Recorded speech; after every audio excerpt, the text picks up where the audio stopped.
सोमवार के दिन तू मेरे मंदिर के दरवाजे पर चौखट पर बैठ जाना, और दूसरा प्रतिदिन शाम के समय पर तू बेलपत्री के पेड़ के नीचे बैठ जाना। जो तेरी बेल वृक्ष के नीचे सेवा करने आए, जो शंकर जी के मंदिर में सोमवार को जल चढ़ाने आए, उसका जो पात्र जल चढ़ाकर जब वो घर लेकर जाए, उसके पीछे पीछे पात्र के पीछे पीछे तू जाना और उसके घर में लक्ष्मी का भंडार भरकर आए। लक्ष्मी बेलपत्र के वृक्ष के नीचे तू विराजमान हो जा। उस बेलपत्र के वृक्ष के नीचे जो बुआरी लगाए, सेवा करे, चाकरी करे, एक बेटी को जैसे बड़ा करते हैं वैसे बेलपत्री के वृक्ष को जो बड़ा करे, बेलपत्री के वृक्ष का जो पालन करे, पोषण करे, उसकी संभाल करे, उस बेलपत्री के वृक्ष को जैसे जैसे वो उन्नति करे वैसे वैसे उसके घर में समृद्धि बढ़ते जाए। उस जिसका खुद का मकान नहीं हो, खुद का मकान नहीं हो, किराए के मकान में रहते रहते जिंदगी बीत रही हो, खुद का नहीं,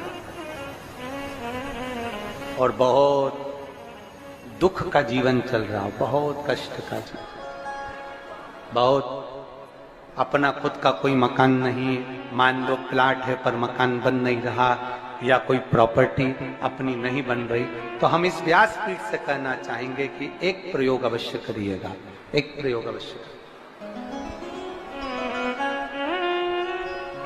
अपने आसपास के 5-6 बेलपत्र के वृक्ष देख लीजिए,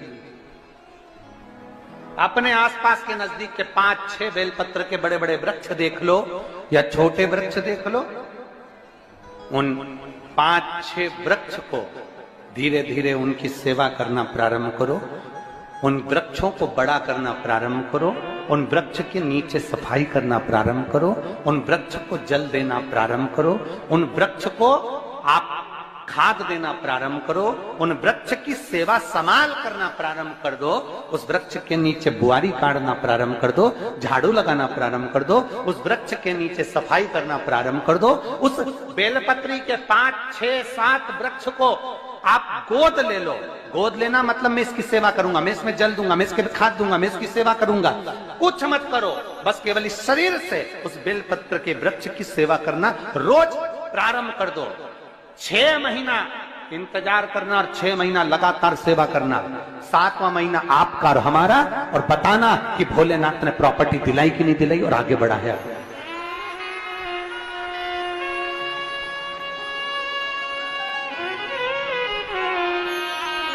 एक बेलपत्र का वृक्ष जिसके नीचे माता लक्ष्मी विराजमान होती है, एक बेलपत्र के वृक्ष के नीचे लक्ष्मी रहती है।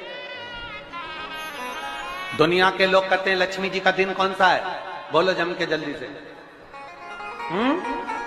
शुक्रवार। दुनिया के लोग कहते हैं लक्ष्मी जी का दिन शुक्रवार है, पर माता लक्ष्मी से पूछा जाए कि तुम्हारी माता ख्याति देवी नारायण भगवान के साथ तुम्हारी शादी नहीं कर रही थी, शंकर को लक्ष्मी दे रही थी, तब तुमने भगवान शंकर से विनती करी, भोले बाबा मैं नारायण से प्रेम करती हूँ, भगवान नारायण से मेरा विवाह हो। तो माता ख्याति देवी से शंकर भगवान ने विनय कर कर कहा कि लक्ष्मी जी का विवाह नारायण के साथ कर दिया जाए। भगवान नारायण के साथ जब लक्ष्मी जी का विवाह हो गया, तब लक्ष्मी जी हाथ जोड़कर बोलती हैं, बाबा मेरा विवाह नारायण के साथ हो गया, पर मैं आपके चरणों की सेवा करना चाहती हूँ, बाबा आप कृपा करिए कि मैं क्या करूं आपके लिए। शंकर भगवान कहते हैं लक्ष्मी बस 2 चीजें कर दे, एक सोमवार के दिन तू मेरे मंदिर के दरवाजे पर चौखट पर बैठ जाना, और दूसरा प्रतिदिन शाम के समय पर तू बेलपत्री के पेड़ के नीचे बैठ जाना। जो तेरी बेल वृक्ष के नीचे सेवा करने आए, जो शंकर जी के मंदिर में सोमवार को जल चढ़ाने आए, उसका जो पात्र जल चढ़ाकर जब वो घर लेकर जाए, उसके पीछे पीछे पात्र के पीछे पीछे तू जाना और उसके घर में लक्ष्मी का भंडार भरकर आए। लक्ष्मी बेलपत्र के वृक्ष के नीचे तू विराजमान हो जा। उस बेलपत्र के वृक्ष के नीचे जो बुआरी लगाए, सेवा करे, चाकरी करे, एक बेटी को जैसे बड़ा करते हैं वैसे बेलपत्री के वृक्ष को जो बड़ा करे, बेलपत्री के वृक्ष का जो पालन करे, पोषण करे, उसकी संभाल करे, उस बेलपत्री के वृक्ष को जैसे जैसे वो उन्नति करे वैसे वैसे उसके घर में समृद्धि बढ़ते जाए, उसके घर में वैभव बढ़ते जाए। ये शंकर भगवान माता लक्ष्मी से करे, भगवान शिव माता लक्ष्मी से करे।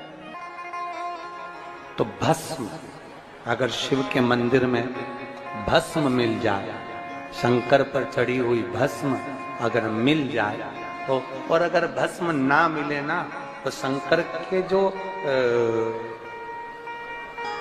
शंकर भगवान का जो शिवलिंग है, शिवलिंग के आसपास में जो जलाधारी है, यहाँ अगर भस्म ना मिले तो इस जलाधारी पर अपना हाथ स्पर्श कर कर अपने तन पर उसको लगाकर जरूर आओ। भस्म, एक शंकर पर चढ़ा हुआ जल, दूसरे नंबर पर है शंकर पर चढ़ी हुई भस्म। ये दो स्पर्श जरूर, स्पर्श। एक भस्म का एक बड़ा सुंदर चरित्र आता है। दूसरा, जिस भूमि पर बैठकर कथा सुनो उसकी रज को अपने मस्तक पर थोड़ा सा लगाकर अवश्य जाओ, वो जीवन का एक आनंद है। और शंकर के मंदिर में जाओ तो दो चीजें अवश्य लेकर आओ। पहला, शंकर जी पे चढ़ा हुआ, जम के बोलो, जल अवश्य लेकर आओ। क्योंकि जब तुम जल लेकर आते हो, पात्र लेकर आते हो, तो मेरा महादेव लक्ष्मी जी को तुम्हारे पीछे पीछे तुम्हारे घर तक भेजते हैं। चढ़ी हुई बेलपत्र मत खाओ, लोग कहेंगे शंकर पर चढ़ा हुआ ये मत खाओ। हम इस व्यासपीठ से निवेदन करना चाहेंगे कि आप अगर दिल रखकर अपने बाबा से कहोगे ना, तो बाबा पर चढ़ा हुआ जो जल है ना, वो जल साधारण नहीं रहता। मेरा भोलेनाथ जब दुनिया को अमृत देता है तो तुमको भी अमृत दे देता है। दो चीजें कभी मत छोड़ो। अगर मंदिर में गए हो तो दो चीजें कभी मत छोड़ो। कथा में गए हो तो दो चीजें कभी मत छोड़ो। एक, कथा श्रवण करना। दूसरा, जहां कथा बैठकर सुनते हैं वहां की रज को अपने मस्तक पर लगाना। कथा सुनने के बाद आप यहां से जाओ, भले दरी बिछी है, आसन बिछा है, कारपेट बिछा है, उस पर अपना हाथ फेर कर उस रज को अपने मस्तक पर जरूर लगाओ। क्योंकि शिव पुराण में, भागवत पुराण में, स्कंद पुराण में, कुर्म पुराण में, नर्मदा पुराण में, लिंग पुराण में, नारद पुराण में, ब्रह्म वैवर्त पुराण में, जितनी भी पुराणे हैं, सब पुराणों में लिखा है कि जिस स्थान पर बैठकर हम भगवान की कथा को सुनते हैं, उनको याद करते हैं, जितनी देर हम उनको याद करते हैं उतनी देर वो परमात्मा उस स्थान पर बैठा हुआ रहता है। हाथ रखकर बोलना, शंकर भगवान से तुम्हारा रिश्ता कौन सा? शिव जी से आपका कौन सा रिश्ता?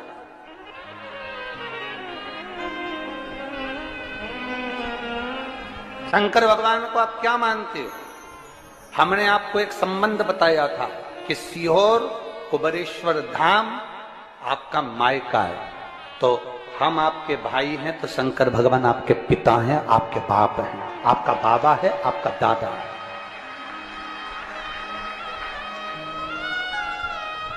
अब आपसे हम प्रश्न करें, उत्तर मेरी कुरुत की बहनें भी देंगी और मेरे जीजा उन भी देंगे और मेरी बेटियां और मेरे बेटे देंगे उत्तर।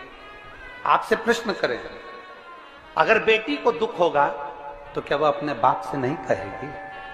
बोलो तो जम के। बेटी को तकलीफ है, वो अपने बाप से ना कहेगी। बेटे को तकलीफ है तो वो अपने पिता से, अपनी मां से नहीं कहेगा, मम्मी मुझे ये तकलीफ है, पापा मुझे ये दुख है, मां मुझे ये तकलीफ है, पिताजी मुझे ये कष्ट है। क्या वो अपने माँ बाप से नहीं कहेंगे? क्या वो अपने माँ बाप से विनय नहीं करेंगे? और माँ, पिता, फिर उसके करीब में, उसके नजदीक में जो भी होता है वो माँ बाप निकाल कर उसको दे देते हैं, माता पिता उसको दे देते हैं। माता लोग कहते हैं कि शंकर जी पे चढ़ा हुआ जल मत पियो, लोग कह देते हैं शंकर जी पे चढ़ी हुई बेलपत्र मत खाओ। कोई इस बहन से पूछे, सुनीता सोनी से, कि शंकर पर चढ़े हुए जल से उसकी गांठ जो डबल से उसके शरीर में आ गई थी वो समाप्त हो गई, तो जरा विश्वास करिएगा कि एक बेटी अपने माँ बाप से ही तो कहेगी, और बाप के पास में जो होगा वही तो अपनी बेटी को देगा दुख को मिटाने के लिए। तो मेरे शंकर भगवान के पास तो उसका चढ़ा हुआ जल है। दूसरा, जिस भूमि पर बैठकर कथा सुनो उसकी रज को अपने मस्तक पर थोड़ा सा लगाकर अवश्य जाओ, वो जीवन का एक आनंद है। और शंकर के मंदिर में जाओ तो दो चीजें अवश्य लेकर आओ। पहला, शंकर जी पे चढ़ा हुआ जम के बोलो, जल अवश्य लेकर आओ, क्योंकि जब तुम जल लेकर आते हो, पात्र लेकर आते हो, तो मेरा महादेव लक्ष्मी जी को तुम्हारे पीछे पीछे तुम्हारे घर तक भेज देगा। दो चीजें लेकर अवश्य आओ, और शिव पुराण में जाओ तो दो चीजें लेकर अवश्य जाओ। पहले नंबर पर शंकर की कथा और अपने अंदर विश्वास कि मेरे महादेव की मैंने कथा सुनी है, अब मैं भटकूंगी नहीं। सारी दुनिया में मैंने ठोकर खा ली, अब कहीं ठोकर नहीं खाऊंगी, अब तो दरवाजे पर महादेव के जाऊंगी, बाकी की कह। दूसरा, कथा में बैठी हूं बाबा के इस रज को, ये रज नहीं है, ये धूल नहीं है, ये मेरे बाबा के कैलाश 12 ज्योतिर्लिंग का चंदन है, इसको मस्तक चढ़ाऊंगी अपने हृदय से। लाते हो आप लोग? हाथ उठाओ जरा, रख लो, बहुत बढ़िया, प्रणाम आपको सभी को, नमन। 2 बूंद जल लेकर आओ, पल्ला नहीं पियो तो उस जल को अपने घर में छींट दो।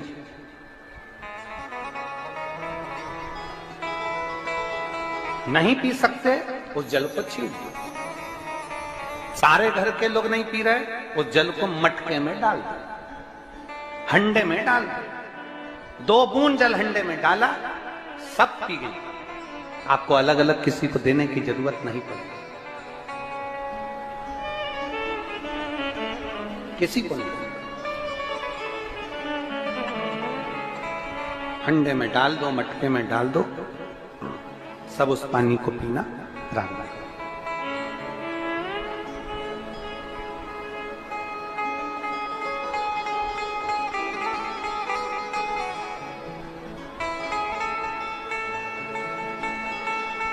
उस जल के महत्व को जो बच्चों का दर्द नहीं देख सकते, जब माता पिता अपने बच्चों का दर्द नहीं देख सकते, तो देव अधिदेव महादेव तुम्हारा दर्द कैसे देखेंगे? वो भी तो काटेंगे तुमको, वो भी तो कष्ट मिटाएंगे। 2 चीजें कथा में जाकर ले, एक जहां जगह मिल जाए वहां बैठकर कथा सुनो। धूप लगे, पंडालों की इतनी व्यवस्था नहीं हो पाती है, पंडाल लगाने वाले, टेंट लगाने वाले टेंट लगा लगा के थक जाते हैं, तो अपने साथ एक छाता लेकर चलो। 2 पानी की जम के बोलो जरा, बोतल, बिछाने की दरी अपने साथ लेकर चलो। लोगों ने उमा महेश की कथा अपने जीवन में धारण करी कि नहीं करी वो हमको नहीं स्मरण है, पर एक बात का स्मरण करिएगा, ये जो कथा चल रही है ये गौरी शंकर चल रही है। इसके बाद में जो अमलेश्वर में कथा है वो कौन सी है? समर्पण शिव महापुराण कथा। उस समर्पण शिव महापुराण की कथा जब 2 तारीख को विराम हो जाएगी, तब उसके बाद में जो कथा 6 जून को प्रारंभ होगी सोलापुर महाराष्ट्र में, उस कथा का नाम रहेगा उमा महेश शिव महापुराण की कथा। उसको जरूर सुनो। सोलापुर में जो 6 जून से कथा होगी उसका नाम उमा महेश शिव महापुराण। उसको सुनना, श्रवण करना, उसको धारण करना है। उसमें इतने प्रश्न माता उमा ने भगवान महेश से करे हैं, और महेश भगवान शंकर उसका हर प्रश्न का उत्तर दे रहा है। भगवान महेश भगवान शंकर हर प्रश्न का। बाबा बोले माता उमा ने भगवान शिव जी से, महेश भगवान से, भगवान शंकर से करेंगे, बाबा भोलेनाथ जी बताओ, संसार में जन्म लेने वाले व्यक्ति के जीवन में उसके भाग्य में अगर सुख नहीं है, उसके भाग्य में खुशियां नहीं है, उसके भाग्य में कोई अच्छा है ही नहीं, तो वो जीव क्या करेगा? वो जीव क्या करेगा?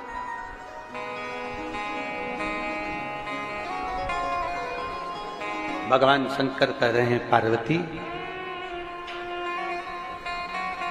संसार में जन्म लेने वाला मनुष्य अगर उसके भाग्य में सुख नहीं, उसके भाग्य में अगर खुशियां नहीं है, उसके भाग्य में अगर सुख नहीं है, उसके भाग्य में अगर अच्छा नहीं है, पत्रिका दिखा ली सुख नहीं है, कार्य कर कर देख लिया सुख नहीं है, तकलीफ उसकी जिंदगी में चल ही चल रही है, तो भगवान शंकर कहते हैं, भगवान महेश कहते हैं, उमा, उस मनुष्य को दूसरे का अच्छा करना प्रारंभ कर देना चाहिए, तो उसकी अच्छाई अपने आप सामने आना प्रारंभ